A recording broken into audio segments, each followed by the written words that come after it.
A pregnant newlywed found shot to death in her Iowa home. Was a secret love affair motive for murder? Let's go straight to Michael Board. He's a reporter with WOAI News Radio. Michael, tell us what happened. Take us through the timeline. Yeah, just a tragic end to a life that was spent, for the most part, serving her community.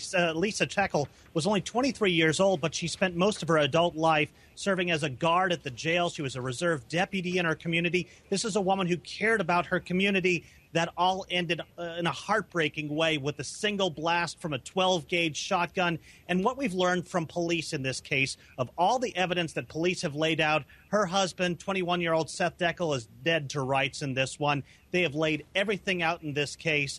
He was, obviously, not thinking with the right head when what went down this morning. What happened on the 26th of May. And, the story just gets more and more bizarre. Let's go to Gary Barrett. He's an anchor and reporter with WHO Radio. Gary, first of all, tell us the alibi that the husband had, which is just such a wild story.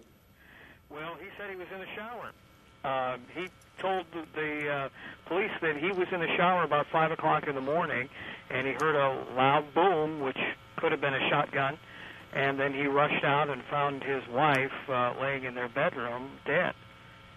So and Gary Barrett, I want to ask you why, both of these, Seth and also Lisa, they're familiar with weapons, right? They seem to be around weapons or in law enforcement.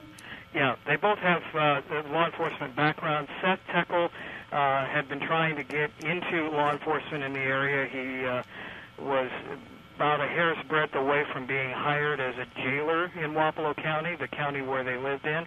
And Lisa, her father was a deputy sheriff, and she was also a jailer in Washington County, about 45 miles away, and was a reserve deputy in Wapello County. And so, Gary Barrett, we heard this loud sound. Any signs of an intruder, anybody breaking in, anything stolen?